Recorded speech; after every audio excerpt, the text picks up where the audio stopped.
Sveiki. Šiandien aš jums pademonstruosiu, kaip atlikti 5 cam kicką ir apibūdinsiu jo visą taktiką. Taigi, pademonstruosiu.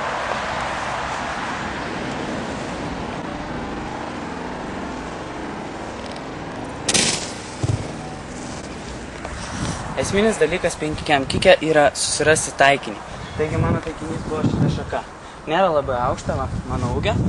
Ir iš tikrųjų, kai pamatai taikinį, nusitaikai, ne? Stovi taip. Toje pačioje pozicijoje kaip ir su bet kokiu kitu kiku. Taigi, statai dešinę koją, kaip ant tornado kiko. Tornado kikas ir yra esmė viso 5 cam, tik su switchiniu. Taigi, atsispiri, kairę koją sulenkta meti, kaip ant tornado, pamatai taikinį. Taigi, taikinys čia.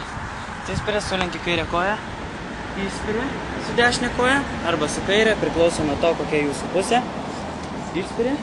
Ir prieš nusileidžiant, kairę koją vėl sulenki ir ant dešinės nusileidai. Dar kartelį parodysiu. Taigi, taikinys mano šita šaka. Atkreipkite dėmesį į visą mano taktiką, kaip ir pasakau, viskas tas pats. Tornado kikas, 5 cam. 5 cam kikas.